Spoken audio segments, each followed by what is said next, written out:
Sí, dice. Bien.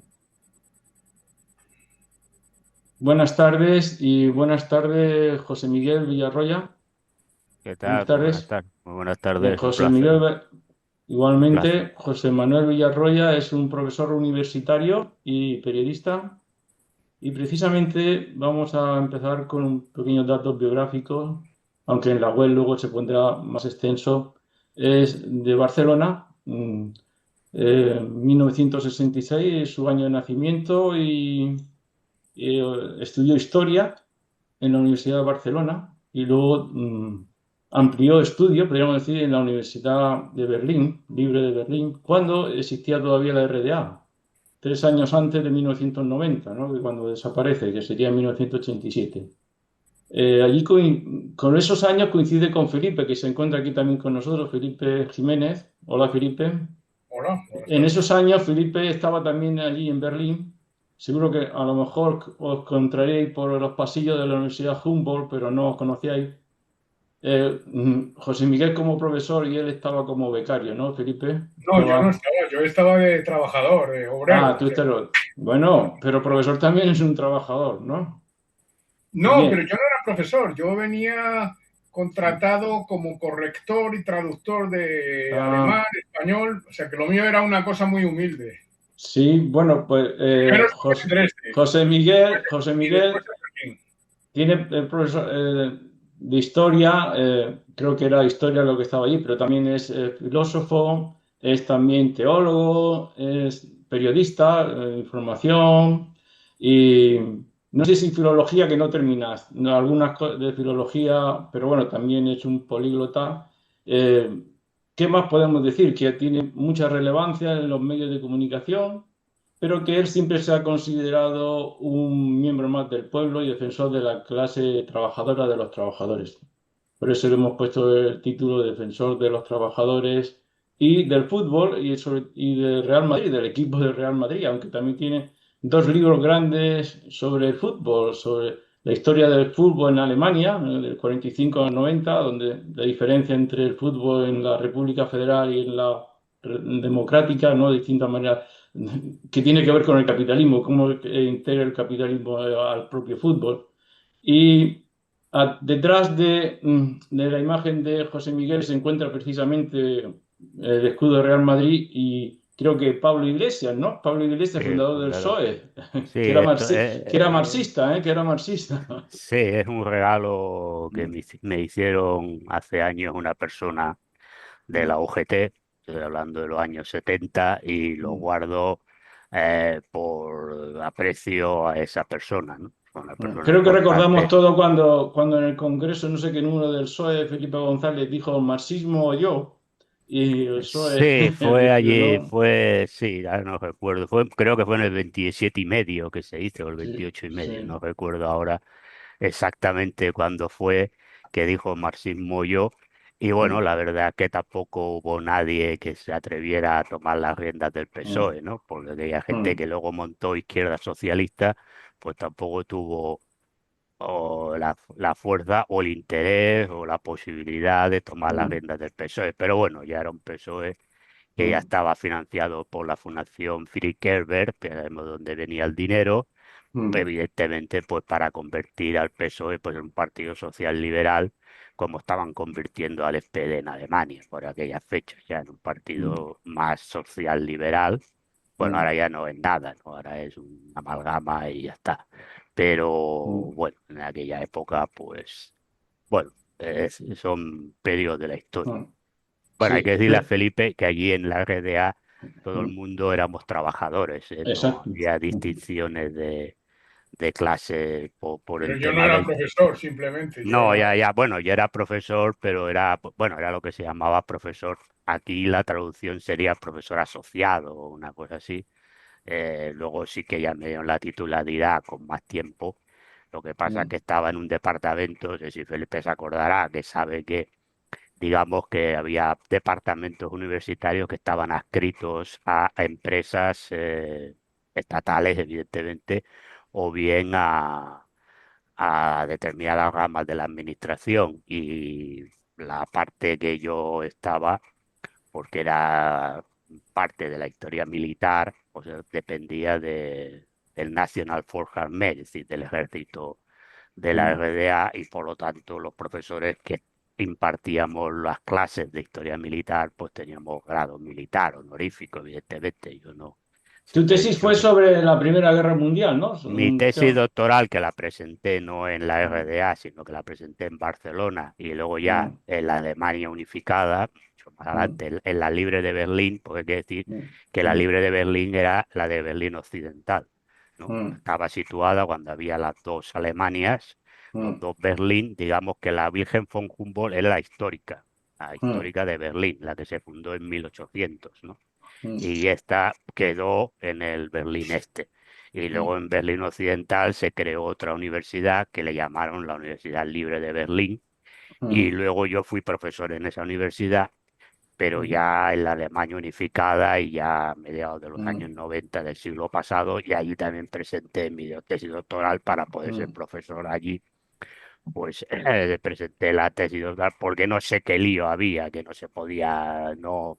Y Yo, era yo, profesor de historia, Sí, profesor de sí, sí, historia, sí, ¿no? de historia de Sí. Alemania. Es decir, yo, Mm, mm, digamos que yo ya había presentado la tesis doctoral en Barcelona, por lo tanto yo ya era doctor, pero no sé mm, qué lío había en aquellos mm, tiempos, no había todavía el rollo de la asimilación de titulaciones y tal, y bueno, fui a mm. presentar. Y sí, es un poco sobre las causas, es decir, Alemania, para Mm. simplificar, Alemania y las causas de la Primera Guerra Mundial. Y luego vuelves a Barcelona, ¿no? De profesor a Sí, la no, no, universidad. no. Yo en Barcelona no he sido profesor Ah, universitario, no. He sido profesor, alguna sustitución, tampoco he tenido mm, puesto fijo en algún instituto mm, de concertado. Nunca me ha llamado la pública para hacer mm. absolutamente nada.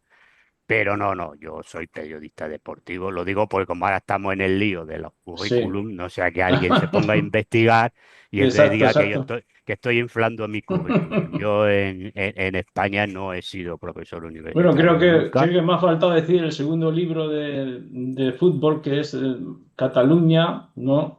Este es Eh, el primero que escribí. Cataluña de Real Esta era Madrid. Real Madrid. es una editorial que quería sacar cosas de Cataluña, pero no la Mm, Cataluña oficial, ¿no? Y entonces me mm, pidieron un libro sobre la afición del Real Madrid en Cataluña. Y mm, luego el que tú dices es un libro que escribí hará 2, 3 años, sobre mm, la historia del fútbol alemán, mm, desde el final con las dos Alemanias, ¿no? Digamos, el libro mm, termina con la unificación. Hay un capítulo introductorio, bueno, un capítulo bastante largo, que es la mm, historia del fútbol alemán desde sus inicios hasta el final de la Segunda Guerra Mundial. Y luego mm, ya el libro pues se va dividiendo en capítulos en función de años importantes, tanto de la República Federal Alemana, que es más mm, conocido el fútbol de la República Federal Alemana, y mm, de la RDA. Te explico todo el funcionamiento de cómo funcionaban los equipos de fútbol, las leyes deportivas que se establecieron a través del mm. fútbol y demás, ¿no? Un poco. Bien, pues el primer apartado que queríamos decir es precisamente de Alemania, su cultura, porque en filosofía o incluso en historia Alemania es tan importante para Occidente. Siempre se ha dicho en filosofía el mundo anglosajón frente al mundo, ¿no? A la filosofía continental. Bueno, Por qué ese amor por Alemania, por la filosofía alemana y también luego por la filosofía marxista bueno, de un alemán?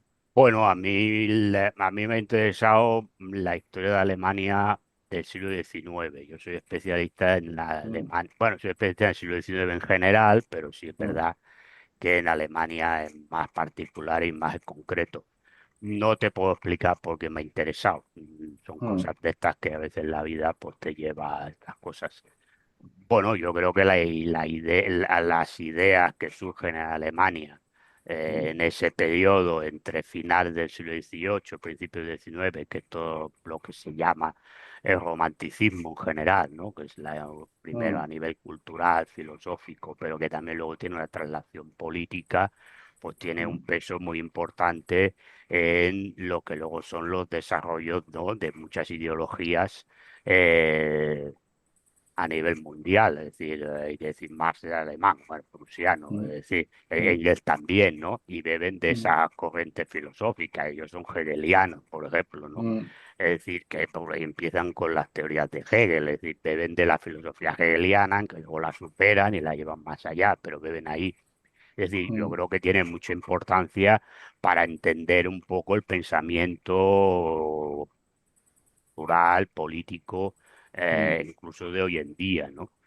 ¿Verdad? Que luego pues ya va cayendo. Y por ejemplo, para historia, aquí hablo para la profesión histórica, es clave, porque la fundación de lo que se mm, entiende, la historia como se escribe hoy, ¿no? Los mm, fundamentos, aunque luego evidentemente ha cambiado mucho a partir del siglo XIX, también se funda en Alemania, ¿no? Con mm. Ranke, Droysen, Ranke. Peirske, es decir, Mm, que es evidente que digamos que el siglo XIX alemán, pues a nivel de teórico y de pensamiento, tiene una importancia vital, no solamente para la propia Alemania en sí, para el desarrollo de Alemania, sino incluso para el desarrollo del pensamiento no mm, solo europeo, sino mundial, ¿no? Porque son ideologías que surgen de ahí y que se mm, dan traslado a todo el mundo, ¿no? Por lo tanto, yo creo que es importante. Lo que pasa es que Alemania, pues tiene el problema, ¿no? mm. Digo, de los 12 años de Hitler, ¿no? Que parece que tapa Vale. todo Alemania, ¿no? Y entonces cuando yo digo siempre que Mm, soy especialista en la historia de Alemania,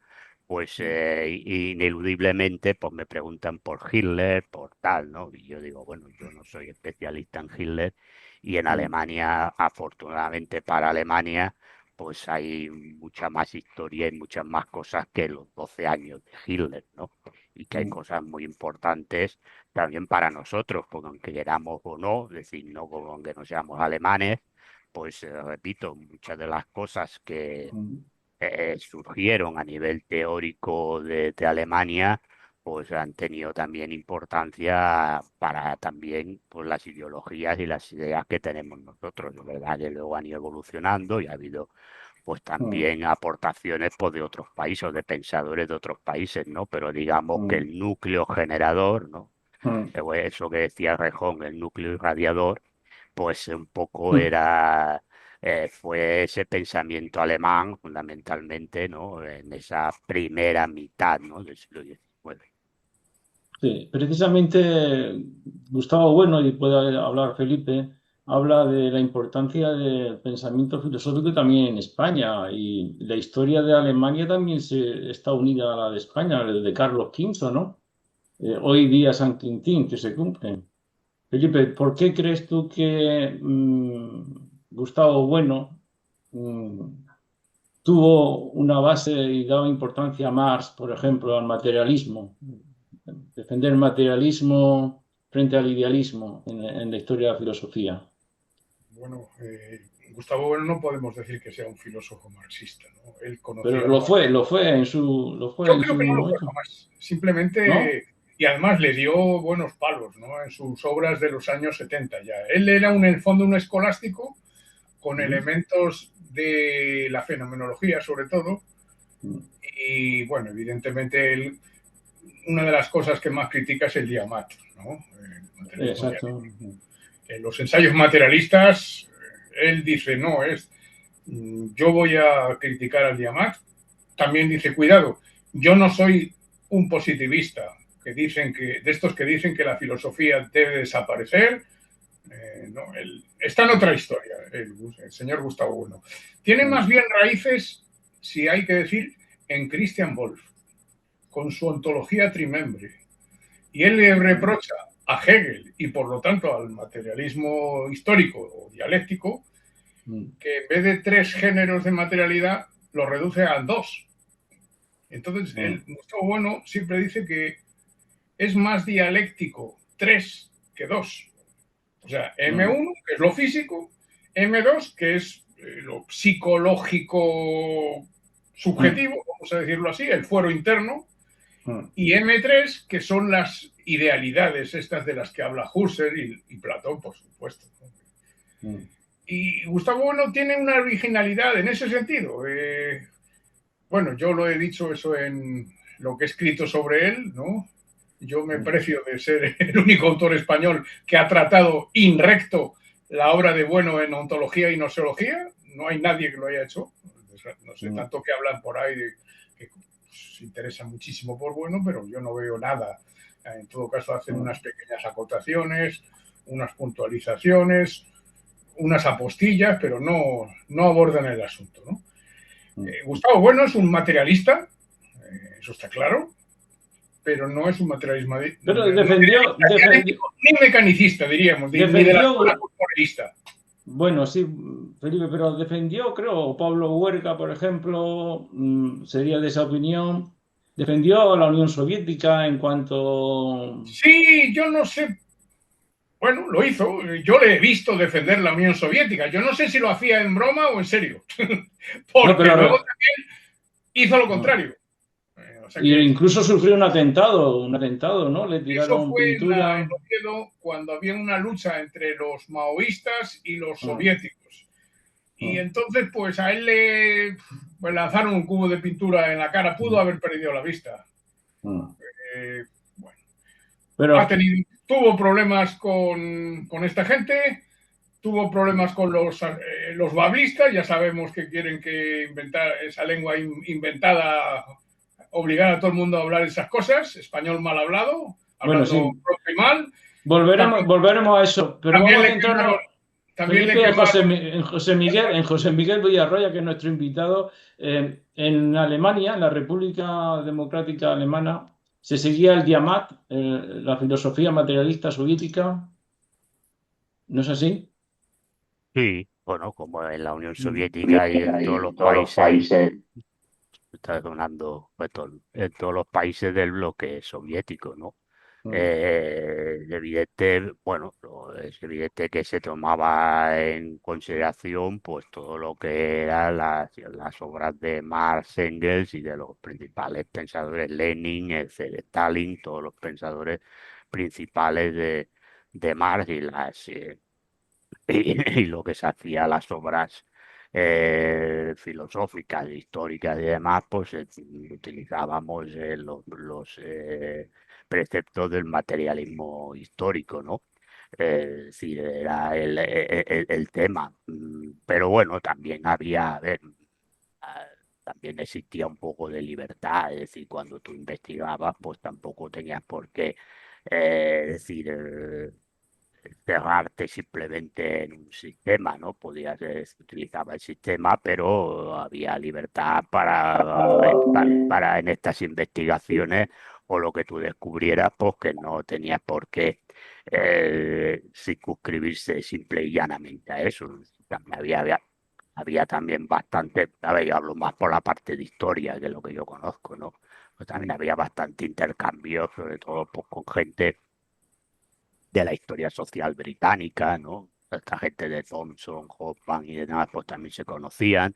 Es decir, que bueno, había también muchas más cosas, simplemente no cerrarse en lo que a veces se ha dicho, en una escolástica materialista. No era así, no era así.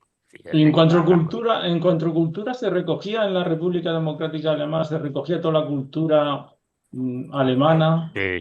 ninguna censura. No. A ver, la RDA se consideraban alemanes igual que los de la República Federal Alemana. A ver, yo explicaba a Federico el Grande, lo digo para que la gente lo sepa. Sí. Es decir, yo llegué a la RDA por Federico el Grande y yo explicaba a Federico el Grande. Y yo explicaba el Kaiser Guillermo II en la RDA. Explicaba el imperio de Bismarck, es decir, yo explicaba estas cosas. En la universidad y en los colegios se leía a Heine, se leía a Thomas Mann, se leía a Goethe, se leía a Schiller, se leía a Hölderlin, se estudiaba a Hegel, se estudiaba a Fichte, se estudiaba a los idealistas alemanes, a Lessing, se estudiaba a Schopenhauer. Es decir, allí no había ningún problema. Es decir, a Heidegger también. Bueno, no lo sé. Es decir, bueno, Heidegger tampoco se estudiaba al principio en la República Federal Alemana, ¿no? Por aquellas cosas de que se le acusó de ser un nazi. Pero bueno, es decir, en Alemania allí se estudiaba Nietzsche, esto sí que lo sé. Es decir, que por lo tanto, es decir, la República Democrática Alemana tenía claro de que, y se estudiaba Hitler. Es decir, bueno, se leía mm, mi lucha, pero se estudiaba el periodo nazi, porque es mm, evidente que la historia de la RDA era la historia de Alemania. La RDA, es mm, decir, es un país nuevo, pero surge de la Alemania antigua, por lo tanto, es decir, la historia de ellos era la historia de Alemania, por lo tanto, mm, y además, muchas de las obras de arte históricas alemanas, muchas quedaron en la parte de la República Democrática Alemana, y ahí había mm, museos de los románticos, donde podías ver a Gaspar Friedrich, a Runge, etcétera, etcétera, mm, cómo se reconstruyó las iglesias, las catedrales de Berlín, es decir, la mm. catedral católica, que la gente se puede verla, está cerca de la Potsdamer Platz, esto está en Sí, el antiguo Berlín Este, eso lo Nicolás, ¿no? sí, sí, eso lo reconstruyó la RDA. La Mm, catedral de la Frauenkirche, que es de Dresde, lo reconstruyó la RDA. El mm, Palacio Real de los Reyes de Sajonia de Dresde lo reconstruyó la RDA. Es decir, la ciudad de Meissen, que quedó también derruida, la reconstruyó la RDA. Es decir, la RDA reconstruyó todo y mm, allí se enseñaba todo. Es decir, eso de que te dice que se prohibía, no, no, ahí no había nada prohibido porque allí mm, la gente leía los clásicos alemanes, estudiaban los clásicos alemanes en los mm, colegios y había no había problema. Es decir, se volvió a colocar, se sacó al principio el monumento de Federico el Grande que estaba, y que hoy todavía está en la Unter den Linden, que ahora hay, no sé lo que hay, pero antes estaba enfrente el Palacio de la República, que era la sede del gobierno de la RDA, y mm, luego se lo volvió a poner, lo puso en la época de Honecker. Es decir, que allí no en ningún momento, lo que pasa es que evidentemente cuando se estudiaba Federico Grande se explicaba también, pues mm, aparte de sus victorias militares y tal, y bueno, los progresos que hizo Prusia a nivel mm, interno, pues también cómo se creó toda una serie de una aristocracia prusiana, ¿no? Que perdurará en el tiempo. Entonces, claro, se explicaba también desde el punto de vista de materialista histórico, ¿no? sí, Pero evidentemente se estudiaban, es decir, allí en ningún momento se eliminó para nada mm, nada que formaba parte de la historia mm. alemana. Sí, hace poco, hace unos años estuve en Berlín y visité la Universidad Humboldt Eh, y en sus pasillos hay cuadros, como recordará, cuadros de Schelling, y no encontré el de Marx, ninguno de Marx, es curioso, bueno, en los cuadros esos, pero cerca había dos grandes esculturas de Marx sentado y de sí, Engels de a ver, pie. los cuadros hay que decir que los cuadros son de personalidades que habían dado clase en la Clase, universidad. profesor. Y por eso no estaba el Entonces de no Marx. estaban de Marx y Engels. Pero Eh, fue alumno Marx ahí, Fue creo, alumno Marx, que fue de Hegel, alumno ¿no? de Hegel, Mm, sí, mm. de Hegel, sí. Pues no estaba el de Marx.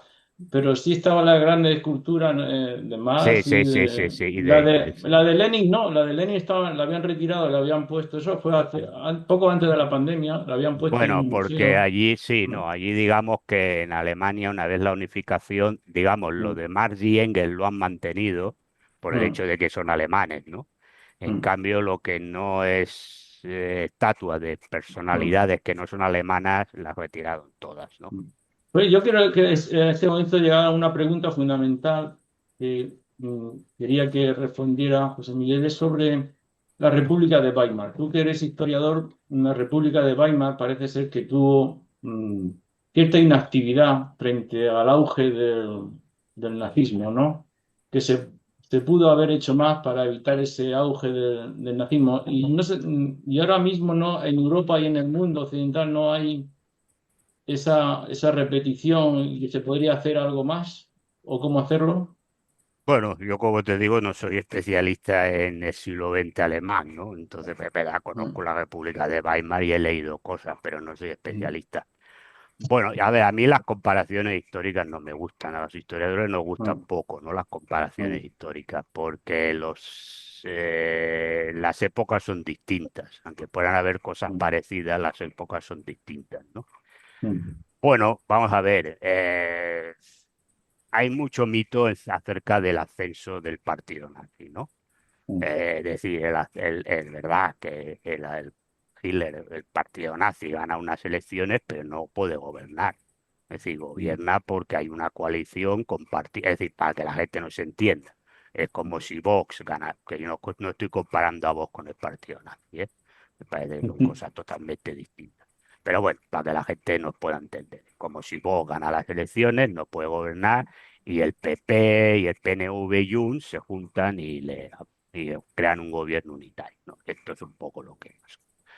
A ver, el partido nazi, más allá, evidentemente, de la capacidad de Goebbels en la propaganda, que no se puede eludir, y la capacidad que tenía Hitler de, bueno, de engatusar o de convencer a la gente, ¿no? Con sus discursos y con sus formas de hacer, y la situación económica y social que pasa Alemania a finales de los últimos años de la República de Weimar, también es cierto que recibe ingentes cantidades de dinero por parte de muchos industriales, porque es cierto que había un partido comunista muy importante que podía haber provocado una revolución proletaria, ¿no? Y entonces, ante el miedo de la revolución proletaria, pues se acogen a financian el partido nazi.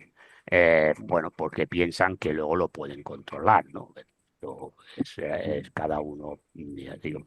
Entonces, la realidad es que, claro, los gobiernos fundamentalmente que hay a finales del periodo de la República de Weimar, antes del nombramiento de Hitler como canciller, primero que son gobiernos que duran muy poco, tienen un periodo muy breve de duración, y no tienen mucho respaldo parlamentario.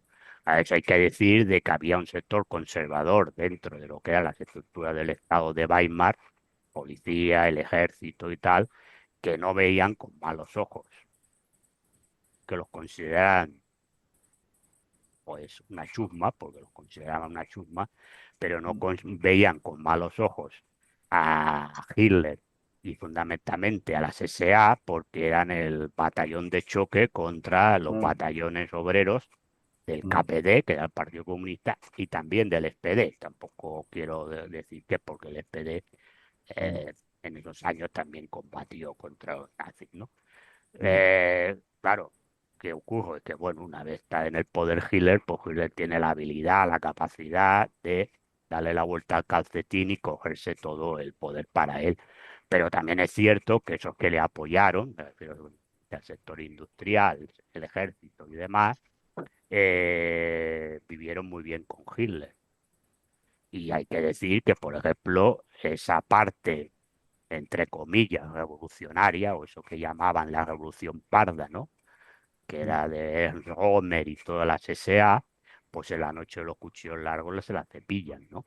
Y por lo tanto luego queda un gobierno autoritario, un régimen autoritario, pero donde esas élites conservadoras de toda la vida pues funcionan y viven. Bueno, yo creo que hoy en día, digo, para el aspecto histórico, ¿no?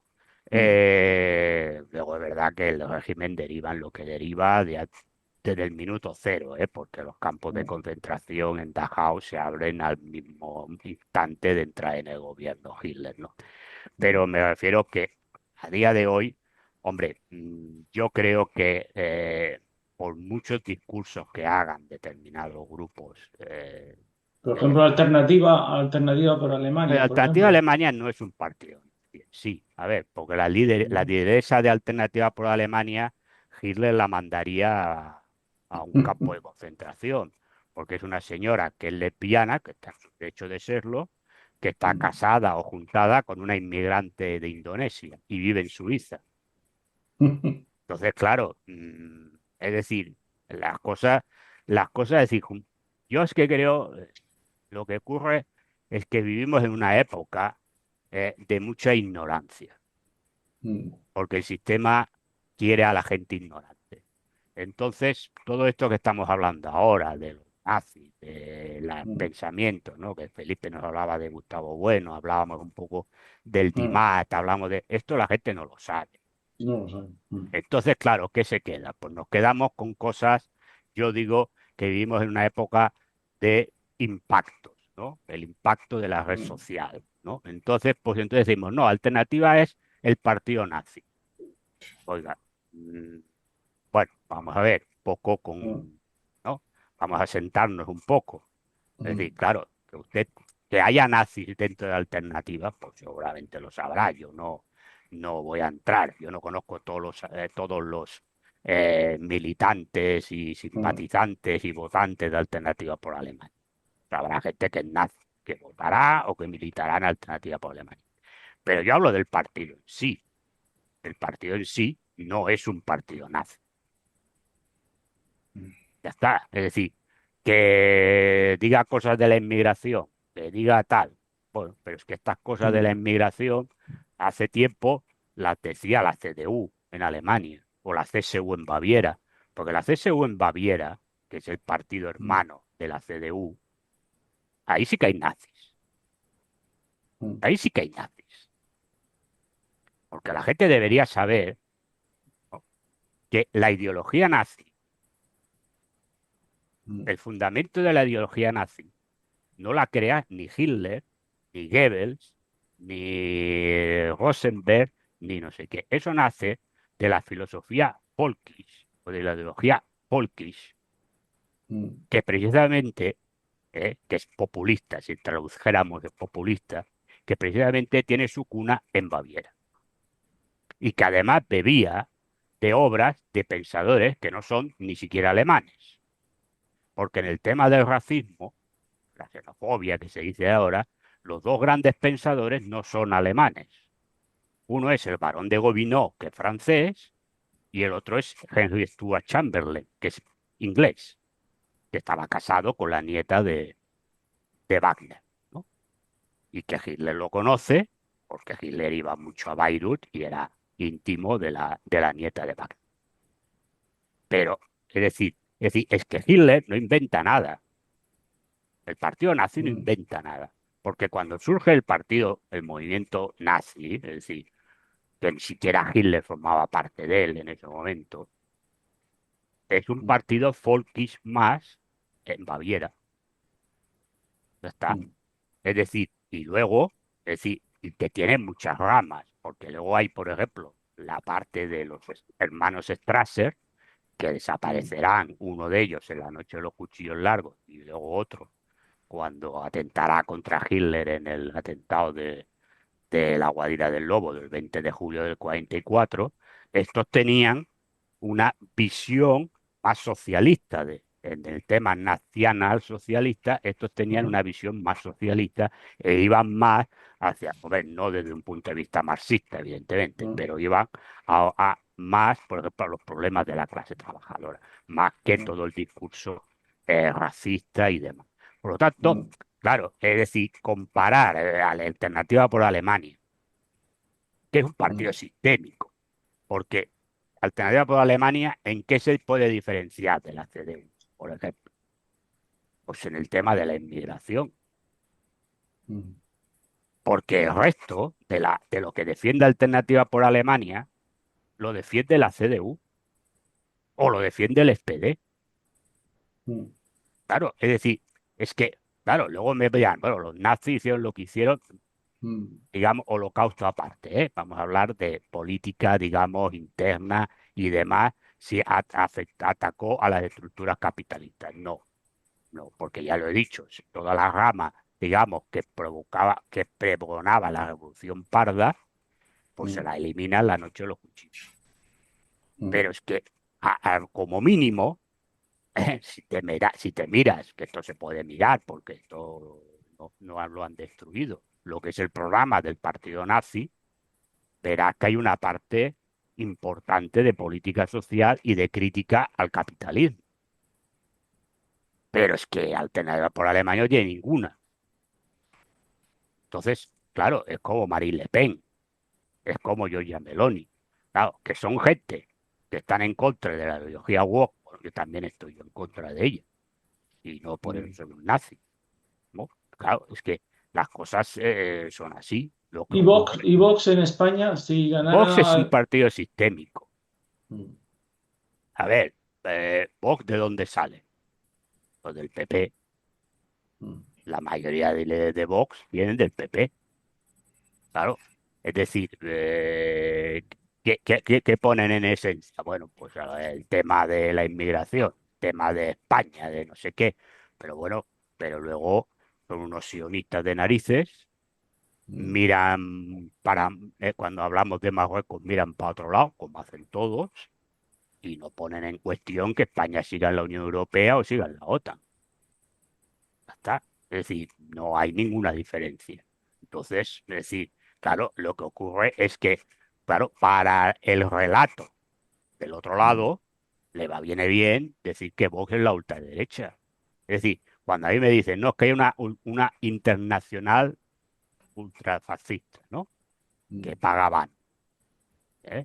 Ahí está Trump, está Orbán, está Le Pen, está Abascal, está Meloni, está Alternativa. Vale, muy bien. Y la gente que está cobrando de Open Society y que estaba cobrando de la USAID y que sigue cobrando de la NET, porque la NET lo han eliminado, ¿estos qué internacional son? Mm. Claro, es decir, es que este es el mundo en el que vivimos. Los que estamos desamparados somos los trabajadores, Mm. la gente que creemos en una izquierda real. Esos somos los que estamos desamparados, porque esto no tenemos ningún tipo, que nadie que nos represente. ¿Quién nos representa en los congresos? Digo, congresos de diputados en España, o un Bundestag en Alemania, o la Asamblea Nacional Francesa, o el Parlamento Británico, o la Asamblea Italiana. ¿Hay algún partido de izquierda real que nos representa? Que puedas decir, oiga, yo me puedo sentir identificado como mínimo con esta izquierda, ¿no? Que me habla de cosas que como mínimo me interesan. No la hay. Pues estos son los que estamos desamparados. Lo otro, pues son partidos sistémicos. Mm. Ya está. Se Que refiere a defienden lo mismo. al partido sistémico financiado en última instancia por lo que tú denominas los amos del cortijo a nivel Claro, mundial, que sí, da igual sí. que sean de derecha o de más de socialdemócrata o Soros o son en No, realidad pero mira, son lo mismo pero son lo mismo. el defensa del pueblo trabajador no tiene un partido, por ejemplo, que permita la creación de una especie de España como República Democrática Alemana, que es lo que No, no lo hay. no lo hay, no No, lo no lo hay. hay. No lo hay. A ver, lo que asistimos hoy en día es a una pelea de las élites. Mm. Es decir, por un lado están las élites globalistas y luego por otro, si le quieres llamar, las élites nacionalistas. Mm. Pero no dejan de ser élites.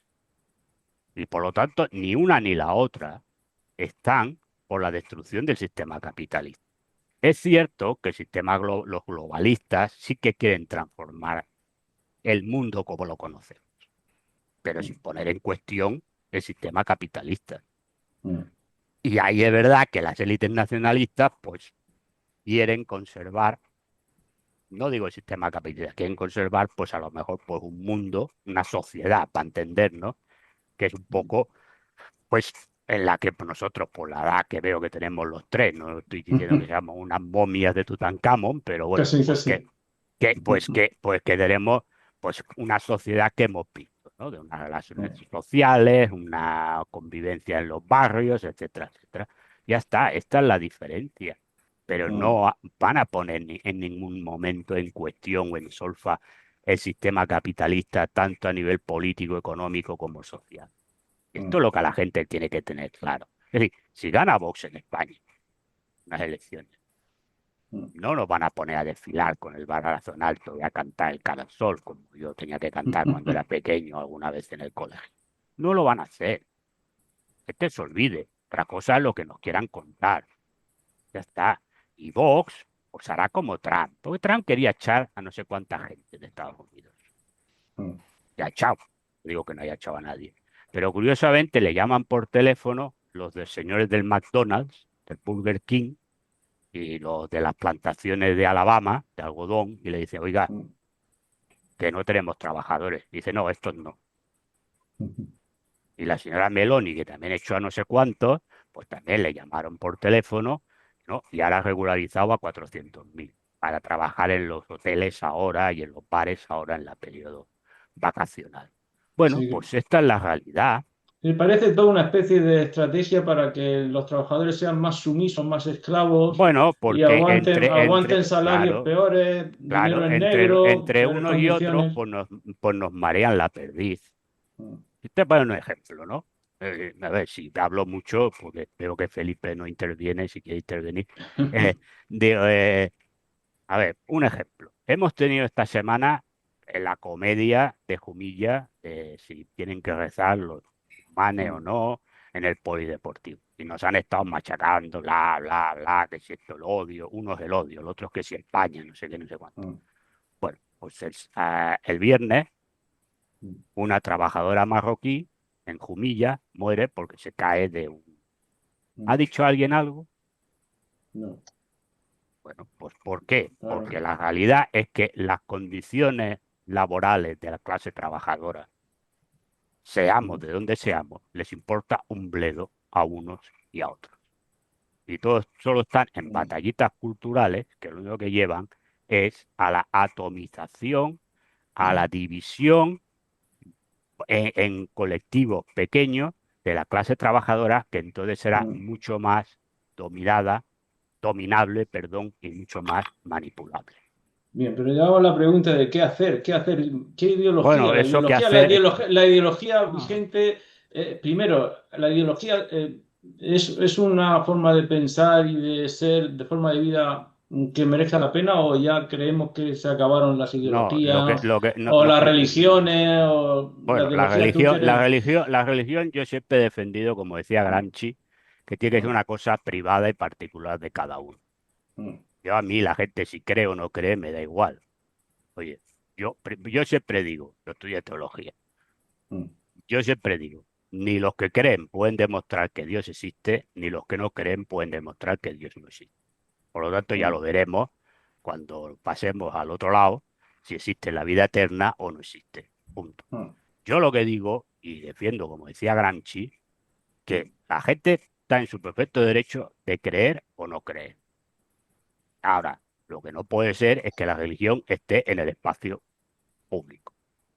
Es decir, Mm. en la RDA, y Felipe pues se acordará si vivió allí, la Mm. religión no estaba prohibida y allí las iglesias estaban abiertas, la católica y las protestantes, con las dos vertientes. Fundamental, la principal, la luterana y la calvinista. Estaban las tres. Y el Estado tenía acuerdos con las tres. Pero ¿qué acuerdo era? ¿No? Ustedes hacen sus celebraciones religiosas, la persona que quería ir iba y a nadie se le detenía por ir a celebrar el tal, pero lo que no había era ninguna manifestación religiosa, ni en la calle, ni en los medios de comunicación, ni en las escuelas. Sí. Mm. Entonces, yo la religión, os repito, el que quiera creer, que crea, el que no quiera creer, que no crea. Pero el que crea, pues en el ámbito privado, bueno, una iglesia, una mezquita, a mí me da Mm. igual, un templo budista, pero vas allí porque vas tú, porque quieres ir. No me lo metas en la calle. Punto. Las ideologías, no, las ideologías son más necesarias que nunca. Por eso, Mm. y ahí Felipe pues, estará conmigo, la filosofía postmodernista de aquello de que los relatos han muerto, ¿no? Que las Mm. ideologías han muerto. No, claro, Mm. pero el postmodernismo también es una ideología. Pero cuando tú dices que las grandes ideologías han muerto y creas otra, pues estás creando una ideología. No, no, las Mm. ideologías son vitales y para la clase trabajadora son fundamentales. Mm. Porque eh, a eliminar el marxismo o hacernos creer que el marxismo es simplemente una filosofía de carácter cultural Mm. es mandarnos a el infierno, porque nos elimina de la herramienta fundamental de lucha. Y eso es Mm. clave. Y por eso todas las discursos que se hacen, la eliminación de la filosofía en el sistema educativo, la eliminación de la historia en el sistema educativo, que no se Mm. haya eliminado, se han reducido a la nada, ¿no? De horas lectivas, de la literatura, etcétera, etcétera.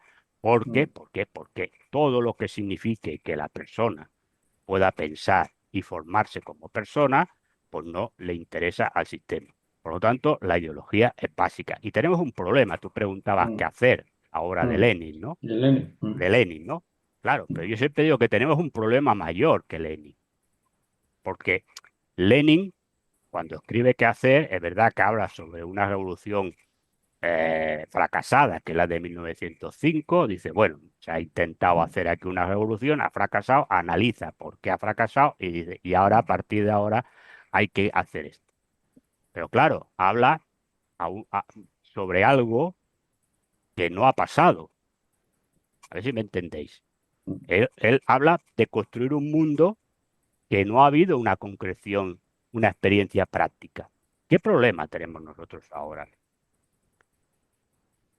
Que el sistema lo que ha metido en la cabeza de mucha gente es que el sistema comunista o el sistema marxista, para que nadie se enfade, ha sido un fracaso histórico. Ha desaparecido la Unión Soviética, ha desaparecido el bloque comunista, que si el hambre, que si el muro de Berlín, que si las muertes, que si no sé qué, que si cuánto. Y entonces tenemos un problema mucho mayor que el que tenía Lenin. Porque cuando nosotros defendemos ese mundo que queremos, evidentemente no vamos a calcar lo mismo, porque también el tiempo ha cambiado, ¿no? Las condiciones históricas y subjetivas son otras. Eh, pero en la esencia, ¿no? Pues queremos un mundo como el de aquel. Mucha gente que podría estar de acuerdo con la crítica que nosotros hacemos al sistema capitalista, te dice, sí, sí, pero aquello fue un fracaso. Y entonces esa experiencia histórica acabó en fracaso. Es decir, no lo podemos obviar, porque si no hubiera fracaso, es decir, sería largo de explicar. Es decir, no fracasó porque no funcionara, fracasó porque lo traicionaron desde dentro, pero no existe. Entonces, como no existe, el problema que tienes es que a mucha gente que le hablas y que podría estar de entrada de acuerdo con aquello que nosotros estamos criticando, luego te dice, hombre, sí, pero es que lo que tú defiendes, eso fue un fracaso, porque eso me lo ha dicho mucha gente. Y eso es un problema. Y ahí hay que hacer mucha pedagogía. Hay que hacer mucha pedagogía entre la clase trabajadora, Sí, la sobre clase todo porque filosófica. los problemas de las condiciones de los trabajadores y Cada vez del son peores, pueblo son peores. cada vez Entonces, son peores, hay cada que vez son elegir peores. bien la ideología, ¿no? La ideología que para su defensa, por eliminación, solo queda la que se parece a la RDA, un partido comunista parecido a la RDA.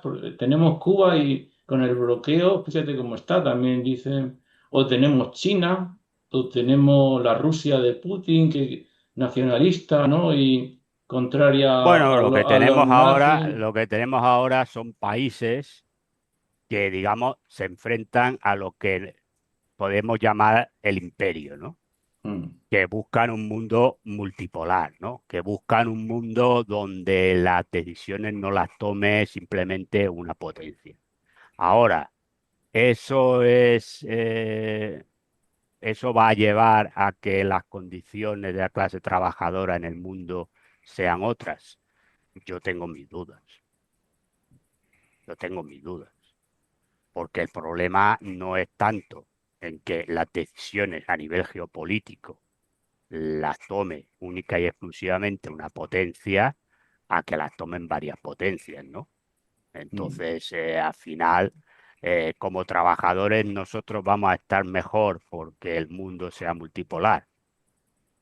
Bueno, a ver, claro, hay países, por ejemplo, vamos a poner, pues no vamos bueno, por ejemplo, en África. Bueno, pues no es lo mismo, por ejemplo, que los acuerdos los tengan con China, que como mínimo les construye escuelas y les construye una presa o les mm, edifica la electricidad y no sé qué, que no Estados Unidos o Francia o Gran Bretaña, que van allí a arrasar con todo lo que puedan. Ahora, eso también significa que al final van a vivir estos países africanos en un mundo socialista. No, porque la China no tiene ningún interés en construir un mundo comunista.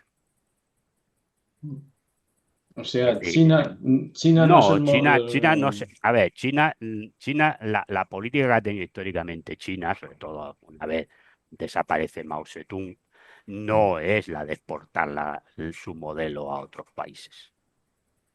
Ella lo que no quiere es que nadie se meta en sus problemas o mundo interno y él no se mete en el mundo interno de nadie. Es decir, si tú mañana hacemos la revolución en España, China no nos va a venir a ayudar a los revolucionarios. Otra cosa es que si triunfamos los revolucionarios y establecemos relaciones con China, entonces China vendrá y nos ayudará. Pero no te va a venir a ayudar. Es decir, lo que hacía la Unión Soviética y el bloque comunista, eso China no lo hace. es Es otro decir, método. claro, es decir, lo que ha hecho, sí, es decir, a países que son de muy su entorno, como en su momento era Vietnam, no sé qué, pues sí que les apoyó Corea, pero claro, estamos hablando de la época de Mao o incluso de la época primera post-Mao. Pero ahora China no se mete en los problemas internos que tengan los países. Además, China lo que quiere es que haya en el país que llegue, si él firma un acuerdo con un gobierno X, un régimen X, y ese tratado comercial y económico le va muy bien, lo que China quiere es que ese régimen continúe años y años. Bien, No quiere que haya líos. bien, y ahora Putin e Israel, porque es un tema que como tertuliano tú has tenido polémica sobre eso. Putin es muy nacionalista, quiere Eh, mantener la cultura rusa. Y en la guerra de Ucrania, pues ahí no se ha entendido, porque en realidad Putin ha defendido a la población del Donetsk y, ¿no? y Lugansk, ¿no? Y ruso hablante, y contra precisamente gente que era nazi o neonazi, ¿no? De tal bandera de Ucrania. Y no se ha entendido en los medios de comunicación y en la gente de Europa. bueno, no se ha Y, entendido, ¿no? Es que, Israel, pues tenemos matanzas y prácticamente genocidio y no sé qué, y se considera a Putin peor que a Netanyahu, ¿no? bueno, esto es, Mm, vamos a ver, mm, son dos temas distintos. ¿Por qué no se mm, critica a Israel? Porque lo visionista en todos los países es mm, muy importante, da mucho dinero y tiene comprados a mucha gente eh, con mm, influencia en muchos países. Por lo tanto, no es lo mismo. Bueno, lo de Putin, bueno, es que lo que no interesa, no es que no se ha explicado, es que no es que se ha entendido mal, es que no lo han explicado. mm, Claro, es decir, aquí cuál ha sido el relato, porque Putin es muy malo, Rusia es muy mala y mm, Ucrania, pobrecitos, son muy buenos, ¿no?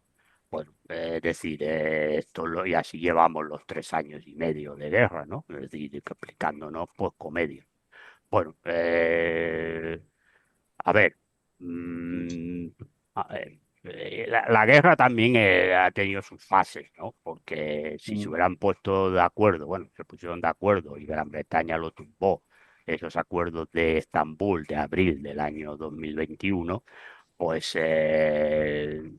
la guerra se hubiera acabado porque lo que Rusia lo buscaba era que Ucrania no hubiera entrado en la OTAN, ¿no? Y a lo mm, mejor porque le hubiera dado una, bueno, una especie de comunidad autónoma a la zona del Donetsk y del Lugansk.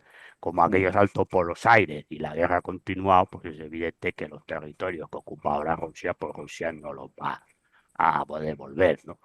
Bueno, yo creo que lo que vamos a ver el día 15 de agosto, que es cuando se van a reunir mm, Trump Trump, y Trump, mm, es una especificación de cosas que ya están acordadas. Es decir, el problema de lo que Rusia y Estados Unidos han acordado, van a acordar por Ucrania, eso se ha acordado hace ya mucho tiempo. Y ya está acordado. En Alaska no se va a hablar de nada de Ucrania. Bueno, hablarán de Ucrania, pero creo que hablarán, no sé lo que durará la reunión, pero calcula que será un 5% de la conversación. Es decir, Ucrania ya está decidido. Ya en mm, las reuniones que tuvieron ya se decidió. lo que entre Estados Unidos y Rusia, me refiero en lo que iba a ser Ucrania. Es decir, lo que ocurre es que Trump tiene un problema, que es que la Unión Europea no le hace caso, que este es un problema menor, pero el problema mayor es que Trump tiene el enemigo en casa. Es decir, él ha puesto gente en su gobierno que él pensaba que eran de él, pero que son gerentes de los amos del cortijo, que forman parte del deep state americano de toda la vida y que les interesa pues continuar la guerra que Rusia continúe la guerra con Ucrania, porque lo que buscan es un debilitamiento de Rusia, porque el debilitamiento de Rusia les favorece a, al enfrentamiento con su principal enemigo. Porque el principal enemigo de Estados Unidos no es Rusia, es China. Entonces, si a China le vas quitando o le vas debilitando amigos o aliados, ya les va bien. Entonces, este es el problema. Por eso no se ha firmado ya la paz en Ucrania. Es decir, Estados Unidos y Rusia están hablando de otras cosas que les interesa a los dos. Que pasa por cómo se van a repartir el océano Ártico, que es vital. Que de esto no habla nadie, pero esto es vital. Porque el océano Ártico, que empieza a ser ya navegable, va a ser una línea de comunicación básica que va a dejar al canal de Panamá en paños menores. Y ahí los dos países que van a cortar el bacalao o pueden cortar el bacalao son Estados Unidos y Rusia. Ahí China se queda con la pata coja. Cuidado, que se puede firmar en esa zona entre estos dos países. Y luego, pues toda una serie de acuerdos comerciales, etcétera, porque Estados Unidos, que está poniendo aranceles, por ejemplo, a la India por comprar petróleo ruso, lo que no dice es que el primer país que le compra petróleo a Rusia es Estados Unidos. Así que se tendría que poner los aranceles a él. Es decir, que lo que se va a hablar, porque posiblemente igual, no lo sé, yo, veremos qué se habla y qué sale del día 15. Pero yo creo que el día 15 igual, pues para el tema de Ucrania, pues al final no va a salir nada, porque Rusia no va a ceder nada en sus puntos. Los otros no quieren, pero los otros, Ucrania con la Unión Europea no quiere, pues estaremos donde estamos. Pero yo tengo claro que lo que se va a hablar allí, fundamentalmente, son otros temas que le interesa a los dos, fundamentalmente. Les importa más esos temas que no el tema de Ucrania, que repito, entre Estados Unidos y Rusia ya está acordado el tema de Ucrania. Ya está. Es decir, y aquí está. Y finalmente Trump da el paso de decir, mira, pues yo apoyo esto, que es lo que ha acordado con Rusia, y a partir de ahora no te voy a entregar ni armas y fundamentalmente una cosa, que es las conexiones satelitales, que eso dejaría al ejército ucraniano ciego, sordo y mudo. Este es el punto, que es lo que hay que ver el día 15. Lo demás ya está decidido.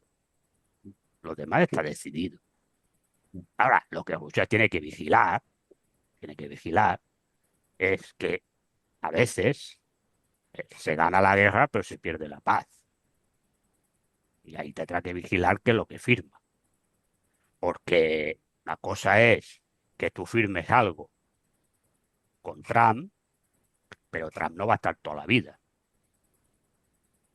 Sí, Y tú claro, quieres, puede entrar otra administración en América. o sea, tú sostienes que como historiador, experto en militar, que el complejo militar industrial, ¿no?, de Estados Unidos sigue vigente, sigue que uno de los que manda por encima de los presidentes de Estados Unidos, ¿no? Si tú sigues pensando eso y el lobby Sí, sí, sí, sionista, sí, sí, sí, sí, sí. todo Bueno, es que hemos visto los bandazos que ha dado Trump. También mm, supongo que algo tendrá que ver los papeles de Jeffrey Epstein, ¿no? también. También, ¿no?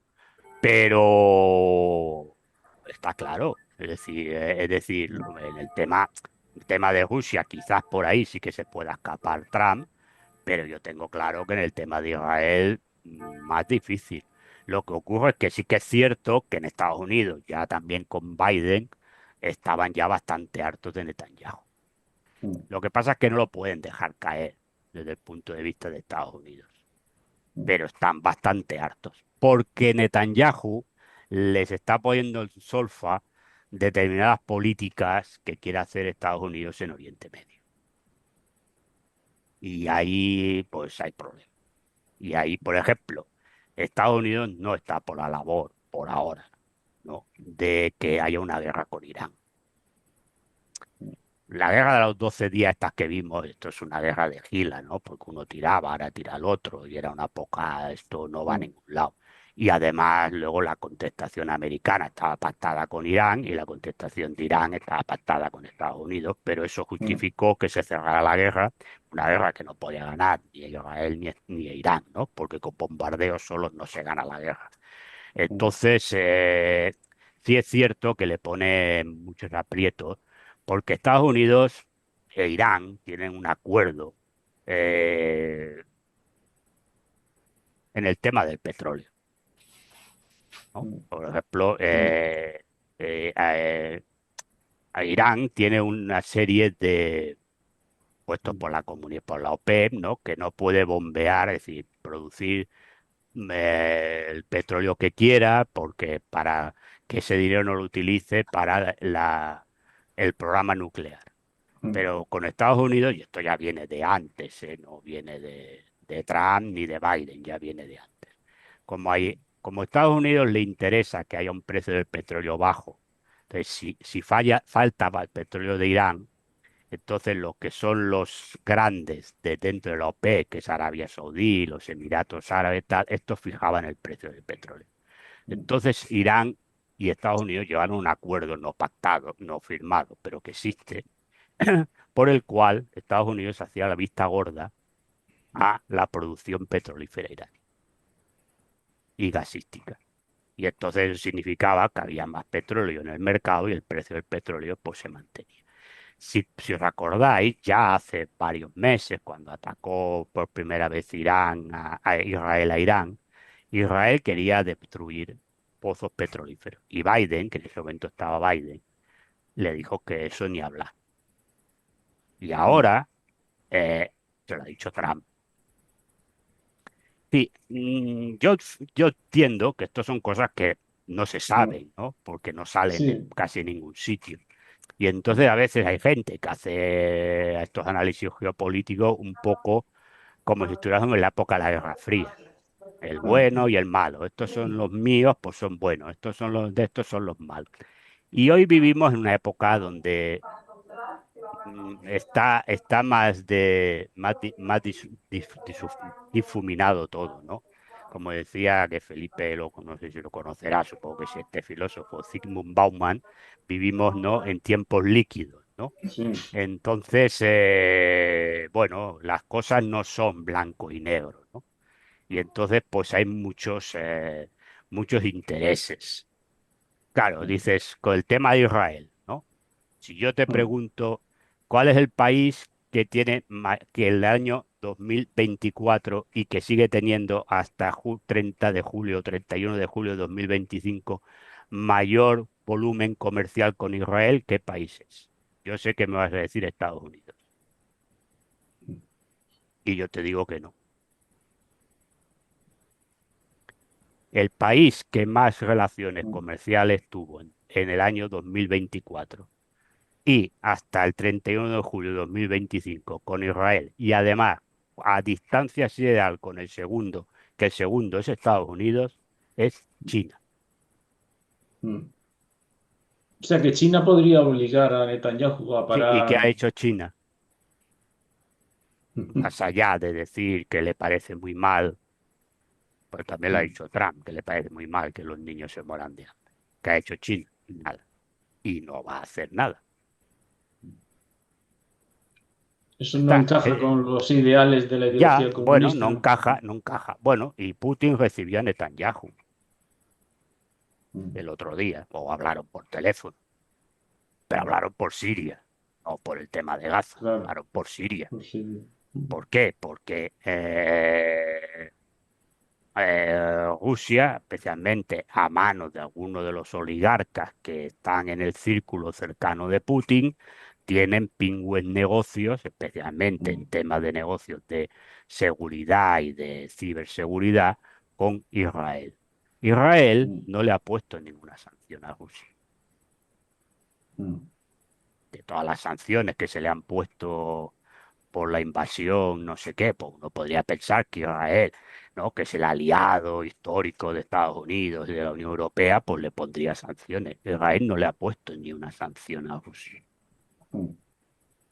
Todas estas cosas son difíciles de conocer, pero si la gente tuviese, incluso los trabajadores, pudieran pensar un poco, pensar un poco sobre cómo cómo es la naturaleza humana y cómo siempre se mantiene esa pasión que diría Spinoza de conseguir más dinero, el petrodólares, ¿no? Que es la fuente, una de las fuentes más importantes del dinero y del poder, pues podría llegar a conclusiones, ¿no? Como la que tú estableces. Pero el tiempo manda, ¿no? Y vamos a decir algunas palabras sobre el fútbol, porque hemos mencionado tú dos libros. ¿Por qué el Real Madrid? ¿Por qué el Real Madrid? Tú dices que el Real Madrid no es realmente el equipo de fútbol del régimen franquista, sino que ese era el Barcelona. Pero yo No, yo digo, no digo, entendía que era el no, yo digo, Atlético de Madrid. Yo no, tenía yo no he entendido dicho, que era el Atlético yo, de Madrid. yo entiendo que en el franquismo todos los equipos eran del régimen porque si no, no podían jugar. No, pero sobre todo el Atlético de Madrid No, empezó ve, Atlético de siendo Madrid era el equipo mm, del ejército, bueno, de la aviación, de la es decir, aviación. de la aviación, por lo tanto, Mm, y además la mayoría de militares eran del Atlético de Madrid. No, exacto. yo lo que digo es que hay el San Benito de que el Real Madrid era el equipo del régimen. Mm, No, porque el régimen utilizó el Real Madrid porque el Real Madrid ganaba mucho en competiciones exacto. europeas. Igual que utilizó el desarrollismo del El Opus desarrollismo, exacto. Dei. Entonces, en épocas, por ejemplo, Mm, es decir, cuando el Madrid gana las 5 Copas de Europa consecutivas, hay que decir que España no estaba reconocida en Europa, mm. el régimen franquista. Era el Por lo único que tanto, podía presentar claro, como claro, entonces provincia. era una manera Mm, que el régimen utilizaba a un club de fútbol que ganaba la competición europea mm, como, bueno, como especie de embajador, ¿no? Del régimen. Pero el Madrid no tuvo ninguna ventaja por parte del régimen, ninguna. Es decir, tuvo las mismas ventajas que tuvo otros equipos. Es decir, pues cuando mm, construyó el estadio, bueno, que le dieron alguna ayuda, sí, como le dieron al Barcelona cuando hizo el campo que está ahora. Es decir, claro, es decir, todos los equipos formaban parte del régimen. Lo que pasa es que, bueno, el Madrid se ha quedado el San Benito. Y es igual ahora, ¿no? Que te dicen, ¿cómo puedes ser tú no eres comunista porque eres del Madrid? Porque el presidente es Florentino Pérez, claro. Y los mm. presidentes del resto de los equipos de fútbol son todos los bolcheviques de Lenin, ¿no? Hombre, claro, no digamos tonterías. Vivimos en el mundo capitalista. Los clubes Mm, son sociedades anónimas. El Madrid no, y el Barcelona tal, pero bueno, a esencia funcionan como sociedades anónimas y tú mm, tienes unos estatutos que dice que tienes que, para poder ser presidente de tu equipo de fútbol, tienes que, eh, bueno, avalar pues el 20 o el 30% del presupuesto del club. Te vas a decir quién puede ser presidente del Real Madrid. Pues un multimillonario. mm. Pero sí, me Porque llama la atención, José Miguel, que, por ejemplo, Florentino invite a figuras como Federico Jiménez Los Santos al palco, ¿no?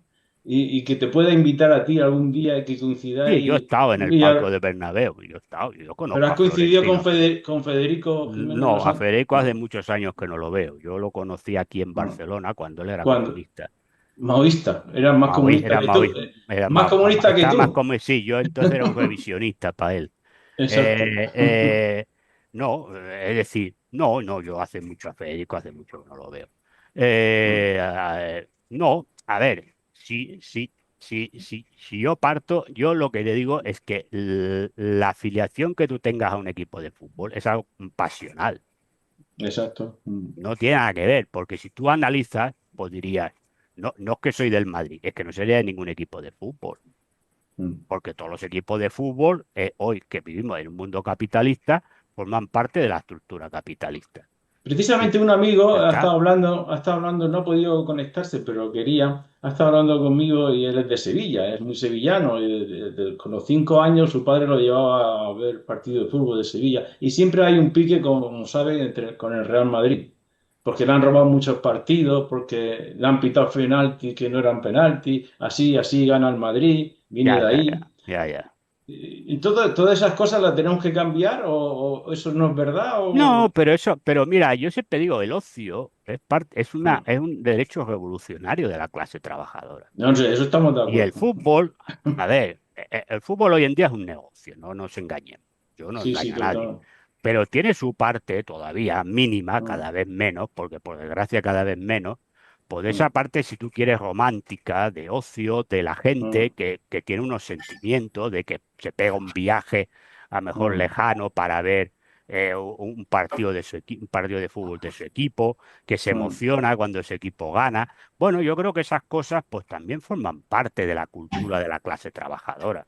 Es decir, y mm, hay que decir que el fútbol nació como un deporte para los trabajadores, mm. porque los ricos jugaban al badminton y al cricket en Inglaterra.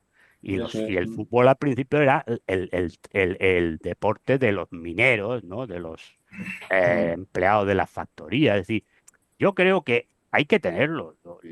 Sabiendo, evidentemente, que hoy en día el fútbol es un negocio, fundamentalmente el fútbol de élite, ¿eh? Porque, claro, mm, luego hay el fútbol amateur, que esto es otra cosa. A ver, el fútbol de élite, pues es un negocio y mueve mucho mm, dinero y se mueve todo por dinero y estamos en un mundo que mueve mucho, se mueve por dinero y que los presidentes de los clubes, pues son gente millonaria, evidentemente que son unos explotadores porque tienen empresas que se dedican a explotar a la clase trabajadora, eso lo sabemos, pero yo creo que eso, más allá de eso, luego pues tienes que tener, pues bueno, esa parte un poco, pues bueno, pues de romanticismo y de pasión por un equipo de fútbol, si la tienes, sea el que sea. Yo no le critico a nadie por ser de un equipo o ser del otro, cada Sí, pero uno. este amigo me decía, Zoilo, me decía, por ejemplo, que te preguntara sobre la violencia que se le permitía, por ejemplo, a jugadores del Real Madrid como Pepe, que llegó a ser muy violento, Bueno, sí, pero si esos O ejemplos, las trampas de no, pero Mourinho, esos que ejemplos son... puedes buscarlas por otro lado. Decía, los madridistas siempre Mm, nos sacan esto, pues puedes sacar de otros jugadores que también dan. Daban mm, entonces, dan ahora. Es decir, eso siempre, pero eso forma parte de la pasión que yo digo. Cuando tú le mm, tienes manía a un equipo, pues es evidente que todo lo que veas ese equipo es malo. Ya está. mm, Es decir, y aquí pues hay pues eso, la idea de que el equipo favorecido por el régimen pasado, por este y por el que venga, y si mañana pues mm. ganamos la revolución y hacemos la República Democrática Española, pues también seguirán diciendo que el Real Madrid es el equipo del régimen, ¿no? Porque ya se ha quedado así. Entonces, pues el Madrid es el equipo del régimen. Yo, bueno, yo ya ni entro, ya son discusiones que no, que ya paso de tener. Yo lo que digo es que la gente disfrute, porque tenemos una vida de mierda. Sí, es Entonces, verdad. pues si tenemos unos pequeños trozos de para poder disfrutar, pues disfrutémoslo y no nos amarguemos en los pequeños, en esos pequeños frasquitos, ¿no? De posible felicidad, que yo no creo en la felicidad en sí. Yo creo que tienes momentos felices de la vida. Bueno, pues si a esos pequeños momentos felices de la vida te lo da, pues que tu equipo de fútbol gana un título, pues coño, disfrutemos y ya está. Y no estemos pensando que si el presidente es Florentino Pérez Mm. o es Lenin. Ya Hay una está. última pregunta también de Zoilo que me ha dicho que te traslade. A ver, Felipe, que se oye, Felipe. Sí, se me oye. Perdona, es que apaga el teléfono, el iPhone de Elon Musk. Esa es Dime. la pregunta que quería trasladar también, y luego reflexionas tú, Felipe, para ir terminando, es la de el fútbol de la selección española, por ejemplo, campeona del mundo y tal, cuando ganaron la Eurocopa, creo, Carvajal, hubo mucha polémica sobre eso. Los jugadores, por ejemplo, Carvajal, que ahora está lesionado del Real Madrid, que apenas saludó al presidente de España. Entonces, ¿cómo los partidos pueden enfocarse como la nación influye en el Estado? Todo, Vamos a ver. ¿eso te parece bien? ¿Tienen que Vamos a comportarse ver, como los la jugadores. selección española de A ver, fútbol? yo lo que digo, vamos a ver, por el Mm, caso que pones, no porque Carvajal sea del Madrid. A ver, sí. los jugadores de fútbol pueden tener la ideología que quieran. Mm, Yo no tengo que decir, a ver, un futbolista, por ser futbolista, no tiene por qué no tener ideología, puede tener la ideología que le dé la gana. La puede mm, expresar o no, eso como nosotros. Yo podría callarme, ser comunista y estar callado.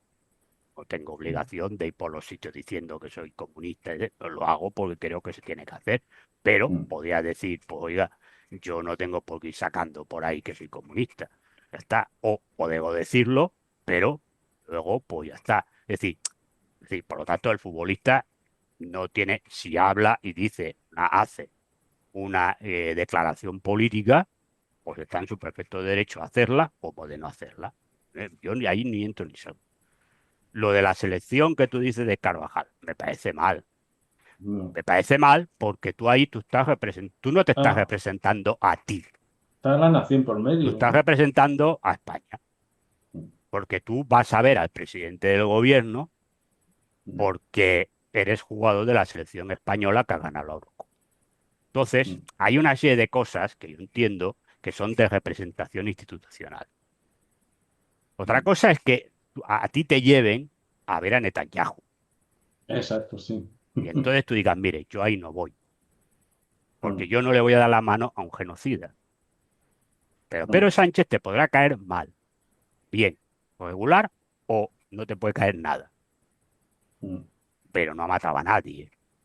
La cosa es que le puedas criticar de que dice que no le va a enviar armas a Israel y se las envía. Bueno, todo esto. Pero esto forma parte de la discusión política. Sí. Eso mismo ha dicho Zoilo, sí. Pero no es un impresentable de la vida que está matando gente como está haciendo Netanyahu.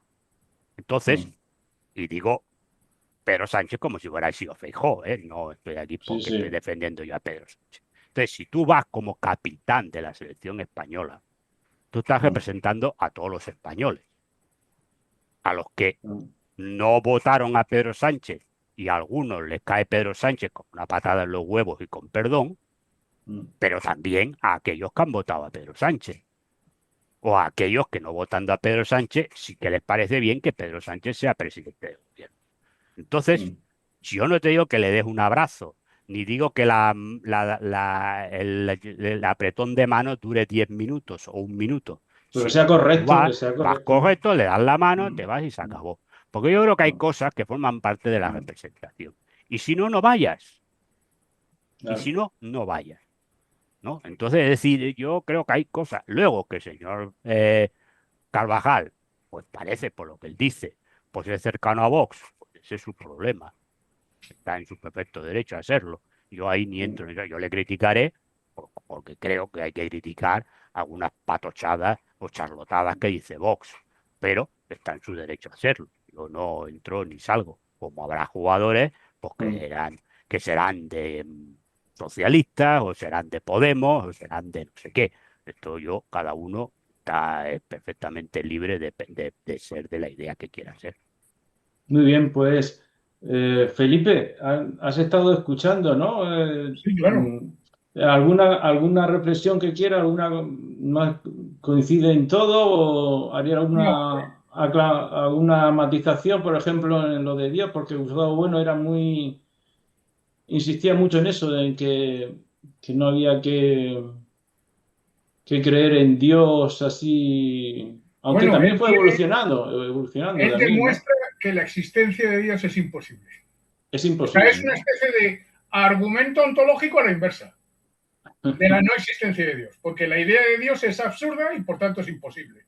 Es como un decaedro regular, es imposible. Tú puedes escribir decaedro regular, pero eso no lo puedes pensar, ¿no? Pues eso. Es un objeto imposible, diría Alex Maynor, ¿no? Entonces la idea de Dios es absurda. Es absurda. Creer lo que te dé la gana. No sé qué creas que es un ser finito que hace poderes extraños, pues como Buda. Y por tanto, como... cosas de esas. Pero no, el Dios de la ontoteología es imposible. Y por tanto, toda ciencia sobre Dios no es necesaria. O sea que, bueno, sí, es una ciencia. José Miguel se debería ahorrar teología. Hay discursos, hay opiniones sobre Dios, ¿no? Debería ahorrarse la teología, esa carrera. Una cosa es la teología natural y otra cosa es la teología positiva, ¿no? Y luego cada religión tiene sus propias teologías y sus propias organizaciones. Yo no creo que... O sea, yo creo que Gustavo Bueno dejó sentenciada, hizo un ateísmo no solo existencial, que es el que todo el mundo tiene, sino esencial, total. Ateísmo esencial, total, lo llama él. Y sobre las ideologías. No solo Dios no existe, sino que es imposible que exista. ¿Y sobre las ideologías, Felipe? ¿Estás de acuerdo con José Miguel? Siempre habrá ideologías porque los hombres tienen cabeza. Todo hombre es filósofo, Gramsci, Dixit, ¿no? Otra cosa son los profesionales, claro. Una cosa es Platón y otra cosa es el vecino del quinto. Evidentemente no. Siempre habrá ideologías, por lo menos, pero la ideología no es filosofía, ¿eh? Tampoco es una ciencia, es una cosa sentimental, psicológica, es doxa, como diría Platón. Son aproximaciones, son tientos. La ideología también, además, sirve como legitimación del edificio social. ¿No? Es el cemento que une los ladrillos de la sociedad, ¿no? Bueno, pero creo que José Miguel... Siempre habrá muchas ideologías en conflicto y algunas ideologías han pasado de moda o digamos que no sirven para nada ya, o pueden existir. ¿Por qué? Porque están escritas, ¿no? O sea, ¿el fascismo existe? No, existe esto, la doctrina del fascismo de Benito Mussolini, este libro que os estoy mostrando, ¿no? A ver. Mueve la cámara que se ha movido. Al mover el libro se ha movido la cámara. Al mover el libro sobre el fascismo. ¿Es que el fascismo existe? No, hombre, existe el libro que cuenta lo que dice Mussolini, pero el fascismo hoy día no existe. Entonces, cuando te están contando esos discursos para retrasados mentales, que es el fascismo, digo, hombre, bueno, claro, es que eso es... hoy en día el régimen del 78, vamos a hablar de España, es un régimen de idiotas y de robagallinas, así de claro. Entonces, a mí... Bueno, eso tardaría mucho en desarrollarlo. ¿Cuál? Pero lo que hablaba José Miguel era una ideología marxista, basada en la filosofía marxista que ayuda a los trabajadores a defender sus derechos. Pero yo tengo dudas de que eso ayude a los trabajadores a defender sus derechos. A lo mejor ayuda más a los trabajadores el que el Estado Nacional Español se fortalezca, el que desaparezcan las autonomías, el que la lengua española sea la única lengua oficial, el que tengamos una política exterior soberana e independiente. Eso sí, yo creo que ayuda, porque yo estoy convencido además de que la política exterior tiene la primacía sobre la política interior. Ahí sí como Maquiavelo. Eso es lo que yo pienso. Y creo que eso Gustavo Bueno, lo que defendió Gustavo Bueno en los últimos años.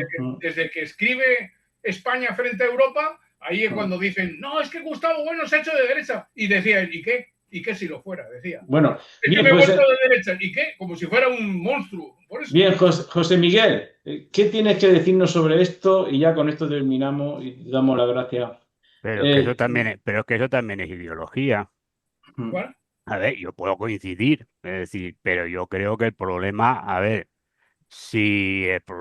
yo no creo en el Estado autonómico. Yo creo en un Estado central. Pero es como cuando a mí me dicen, ¿tú eres republicano? Sí.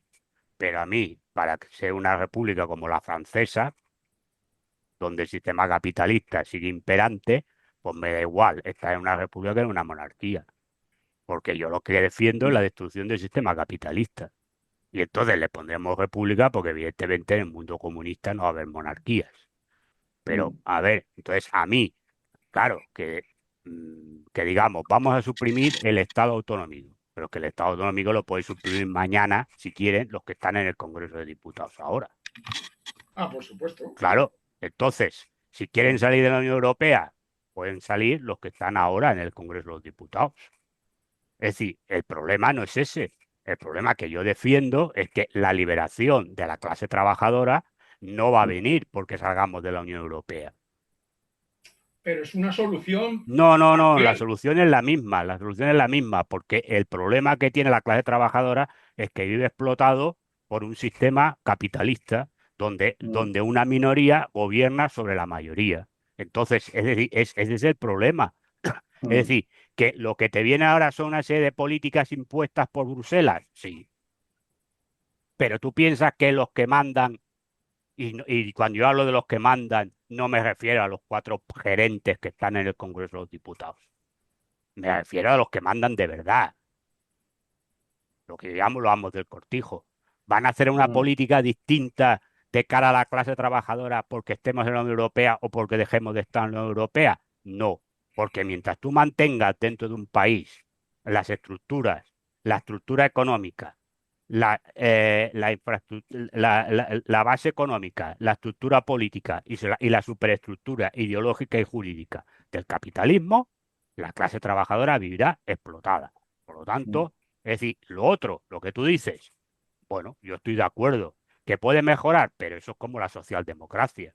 Dice, no. Que a lo mejor solo se puede mejorar, no se No, puede claro, llegar al socialismo. claro, dentro, lo que se demostró que era un fracaso histórico fue la socialdemocracia. Porque si se lee Bert Weinstein, que es el creador, el ideólogo de la socialdemocracia, que por cierto, Weinstein, al lado de lo que hay ahora, sería Lenin, es Lenin, ¿eh? Hombre, Bernstein lo que decía es que con el desarrollo del capitalismo y con las reformas que se hicieran dentro de los parlamentos burgueses, se llegaría al Estado socialista. Bueno, pues veo que no hemos llegado a ningún Estado socialista a través del socialismo evolucionista que él defendía. Al contrario, Al llegamos contrario, cada vez vamos a a más peor. ignorancia, más Cada vez vamos a peor. explotación. Por lo tanto, el problema no es de solucionar determinadas cosas. El problema es de derribar el sistema capitalista. Ya está. Entonces, es decir, bueno, sí, a mí, hombre, que pues, repito, si mañana quitan las autonomías, no voy a ser yo quien llore. A ver, al contrario. Si mañana nos vamos de la Unión Europea, no voy a ser yo quien llore. Más bien al contrario. Pero repito, eso no va a solucionar el problema de la clase trabajadora como clase explotada. No lo va a solucionar Muy porque las bien, políticas van a ser las mismas. muy bien, José Miguel, muchísimas gracias. Sí, Felipe, ¿qué quieres decir? Entonces es imposible, porque incluso, es que, como decía una vez Íñigo Rejón, es que no tenemos un modelo económico alternativo al capitalismo. O lo decía, me refiero, No, bueno, el Monedero, el señor Monedero decía, bueno, pues no Monedero, hay un modelo económico de izquierdas alternativo al bueno, capitalismo. porque Monedero es un servidor del régimen, que ya lo ha demostrado, como Bueno, era Podemos.